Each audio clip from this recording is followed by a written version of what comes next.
تو اگر جلدی واپس کریں گے اکانومی سے پیسے نکالنے پڑیں گے, اکانومی سے پیسے نکالیں گے تو ڈپریشن میں چلے جائیں گے. آلریڈی جو ہے وہ ریسیشن میں وہ ڈیپر چلی جائے گی. آلریڈی ان امپلائمنٹ ہے, آلریڈی لوگوں کو مشکلات پیش آ رہی ہیں, اور اگر اتنا پیسہ نکال لیا گیا تو اور زیادہ ٹربل میں چلی جائیں. لاشاری صاحب یہ فرماتے ہیں, آپ نے مجھے کہا کے لیے تو اب مجھے جلدی بولنا پڑے گا, کہ یہ کہتے ہیں کہ وہ بارڈ منی نہیں ہے. محترم وہ بارڈ منی ہے, کیونکہ جو آپ ریز کرتے ہیں 670 بلین, آپ جب اس سے زیادہ خرچ کرتے ہیں تو وہ کہاں سے آتے ہیں؟ جو آپ ٹیکسز سے اور سروسز سے ریز کرتے ہیں وہ 640 ہے,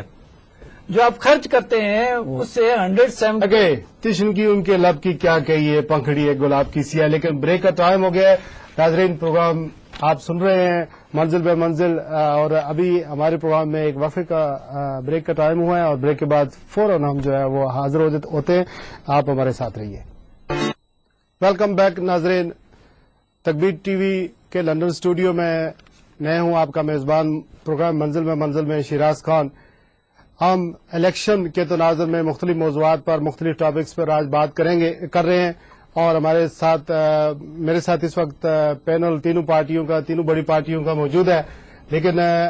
ہم جو ہے وہ پہلے حصے میں جو ہے وہ مختلف موضوعات پر بات کر رہے تھے, لیکن ابھی جو ہے ہم امیگریشن, جو تینوں بڑی پارٹیاں ہیں ان کی جو امیگریشن پالیسی ہے وہ کیا ہے, اس بارے میں گفتگو کریں گے. اور میرے ساتھ لائن پر موجود ہیں ممتاز قانون دان,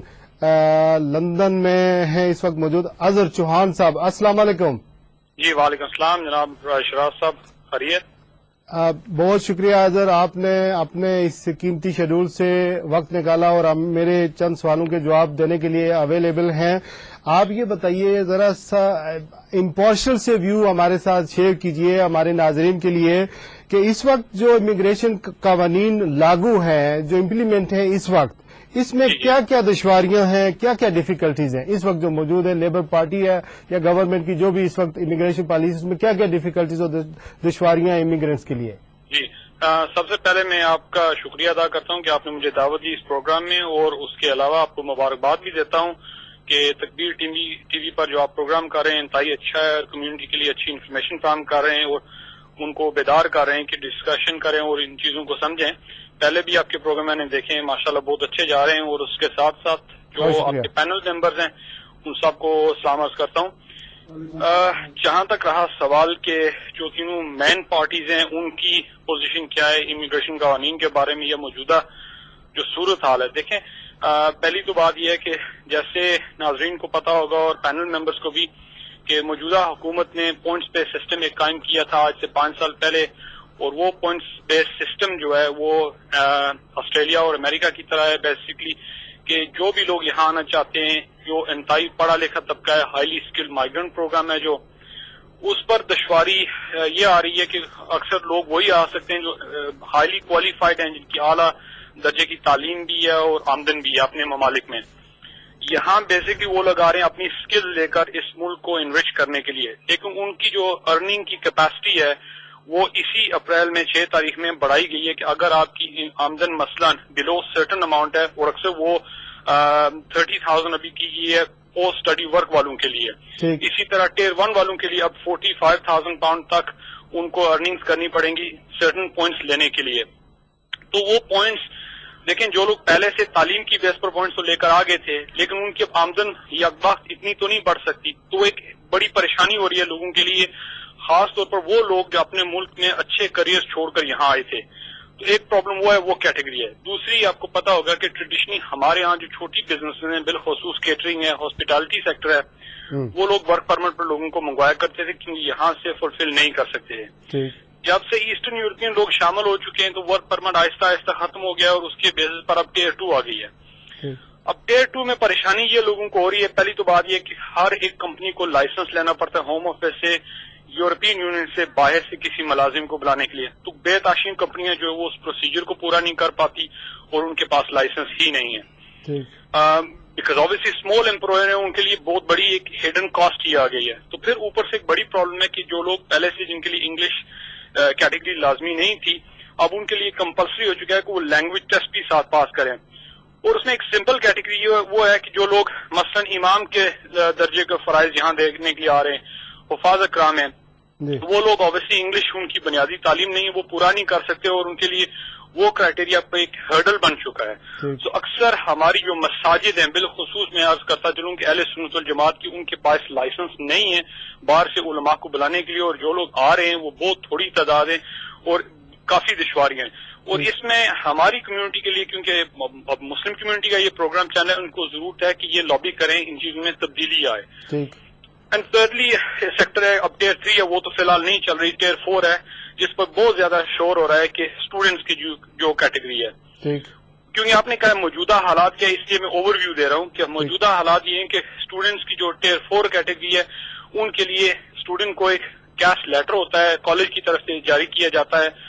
کالج یہاں یو کے لیٹر جاری کرتے ہیں، اس کے اس کو 30 پوائنٹ ملتے ہیں. پھر ان کو اپنی مالی اخراجات جو ہیں کورس کے دوران کے وہ دکھانے پڑتے ہیں، وہ 10 پوائنٹ ملتے ہیں، بینک اسٹیٹمنٹ وغیرہ چاہے والدین کی چاہے اپنی وہ دکھانے کے لیے. لیکن اس میں بڑی پرابلم یہ آ رہی ہے کیونکہ انڈیا سے اپلیکیشن سسپینڈ کی گئی ہیں کیونکہ تعداد زیادہ ہو رہی تھی، اور برٹش ہائی کمیشن یہ کہہ رہا ہے جی بے تاشف بر صغیر کی بات کروں کہ لوگوں کو انڈیا پاکستان بنگلہ دیش میں یہ جعلی کاغذات یا جعلی کوالیفیکیشنز یہ سبمٹ کرا رہے ہیں. تو اس میں ہمارے لوگوں کے پاس ایک پراپر پروسیجر چینل نہیں ہے کہ وہ ان تمام چیزوں کو سسٹمیٹکلی ہینڈل کریں، کیونکہ اکثر لوگ بیچارے ایک تو غریب ہوتے ہیں، ایجنٹوں کے ہاتھ چڑھ جاتے ہیں، پھر وہ مشورے مختلف قسم کے دیتے ہیں. سو وہ ابھی بھی دشواری ہو رہی ہے کہ گورنمنٹ کے پاس یا یو کے کی گورنمنٹ نے کوئی سسٹم ٹرانسپیرنٹ نہیں کیا. اچھا اظہر یہ بتائیں کہ یہ لیبر پارٹی نے حال ہی میں اپنی جو امیگریشن کی جو پالیسی ہے اس کو بھی اناؤنسمنٹ کیا ہے، تو یہ جو آپ بتا رہے ہیں اتنی ساری سختیاں یہ کیری آن ہوں گی اسی طرح یہی ہوگا، اس میں کچھ اور سختیاں شامل ہیں؟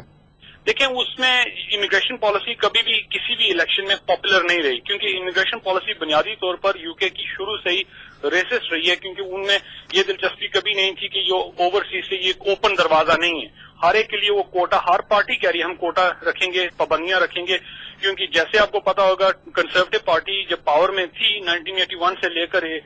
97 تک، بلکہ انہوں نے یہ کیا پرائمری پرپس وہ لے کر آئے تھے کہ بنیادی طور پر لوگوں کے لیے سختی یہ ہو رہی تھی، ایون شادی شدہ لوگوں کے لیے ان کے ہسبینڈ وائف کا آنا دشوار ہو چکا تھا. اب لیبر پارٹی آئی، آتے ہی انہوں نے پہلے پرائمری پیپرز کو ابالش کیا، لیکن ساتھ ہی انہوں نے ریئلائز کیا یہ فلڈ گیٹس کی آرگیومنٹ اور میڈیا میں اتنی پاپولر نہیں ہے، تو انہوں نے پھر آہستہ آہستہ مختلف نام کی وہ پالیسیز دی ہیں کہ لیگسی ہو گئی، ایمنیسٹی الفاظ نہیں یوز کیا، جو لوگ پہلے سے یہاں پر موجود ہیں فیلڈ اسائلم سیکر ہیں، پھر بھی انہوں نے کہا جی جیسے کیسے ہیومن رائٹس کی بیس پر اگر یہ اپلیکیشن کو انڈائریکٹ ایمنیسٹی دی گئی ہے ان لوگوں کو، آپ یہ کہنا چاہ رہے ہیں لیبر کے دور میں یہ کہہ رہا ہوں کہ انڈائریکٹ وہ ایک جو 7 سال کے لیے مل چکی ہے. جی اظہر سنیں، جو 7 سال کے عرصے کے لیے یہاں لوگ تھے اپنے بچوں کے ساتھ یا فیملی کے ساتھ رہتے تھے، انہیں بھی اسٹے دی گئی ہے اور 10 سال کی بنیاد پر بھی دی گئی ہے، یعنی انڈائریکٹ نام ایمنیسٹی کا استعمال نہیں ہوا ہے، لیکن یہ جو ہے گنجائش، یہ کنسیشن جو ہے دی ہے گورنمنٹ نے لاسٹ فیو ایئرز میں. کی بات صحیح ہے، 2 بار دی ہے، اور دیکھیں اس میں یہی ہے کہ جو این جی اوز ہیں یہاں کی والنٹری سیکٹر، انہوں نے کافی عرصہ لابنگ کی ہے لوگوں کے حقوق کے لیے، تو گورنمنٹ نے ان باتوں کو سنا ہے، وہ کیا ہے. لیکن جیسے ان کا عرصہ پاور میں بڑھتا گیا ہے ان میں تبدیلی آئی ہے، سختی اس لیے آئی ہے کہ بیسکلی وہ اب افریڈ ہو رہے ہیں کہ پبلک کا رویہ ہمیں یہ نہ سمجھے کہ ہم سافٹ ٹارگٹ بن چکے ہیں. جی اچھا اظہر یہ بتائیں، آپ نے یہ فالو کیا ہوگا یہ تینوں پارٹیوں کے، مثلا یہ جو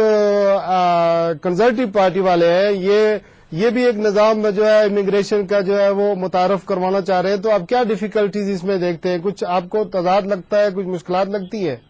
دیکھیں اس میں جو مجھے نظر آ رہا ہے کہ جو بھی پارٹیاں ہیں امیگریشن کے لیے کوئی بھی یہ نہیں کہہ رہا کہ ہم اوپن ڈور رکھیں گے، ہر ایک پارٹی کہہ رہی ہے جی ہم نے ریکوائرمنٹ کرائٹیریا اپنی ضرورت کے مطابق ٹائٹن اپ کرنا ہے. لیکن سب سے بڑی بات ہے کہ ان سب کو پہلے دیکھنا پڑے گا جو لوگ یہاں پر موجود ہیں ان کی صحیح اسٹیٹسٹکس ڈیٹا یہ اکٹھا کریں، اس کے بعد ڈیسائیڈ کریں گے انہوں نے کیا کرنا ہے. ایک تو پراپر انفارمیشن اسٹل کوئی ڈپارٹمنٹ فل نہیں دے رہا کہ کتنے لوگ ہیں جو ریفیوز ہو چکے ہیں جن کو ہم یہ نکال ہی نہیں پائے. دوسری بات کہ ان کی انڈسٹری کو کن کن طبقات جو ہیں سیکٹر ان کو ضرورت ہے. اگر سرٹن انڈسٹری میں ضرورت، مثلا کیٹرنگ سیکٹر میں، ہاسپٹالٹی میں بے تحاشی ضرورت ہے جو یہ پوری نہیں کر سکتے موجودہ اپنی پاپولیشن سے، لیکن یہ بار بار یہی کہہ رہے ہیں جی ایسٹرن یورپین جو آ رہے ہیں دوسرے آ رہے ہیں ان سے پورا کریں. لیکن پرابلم یہ ہے کہ تندوری شیف ہے، ریسٹورینٹ شیف ہے، وہ ایسٹرن یورپین لوگوں کو ٹرین کرنے میں 10 سال لگیں گے. اتنی دیر میں آدمی بزنس. اظہر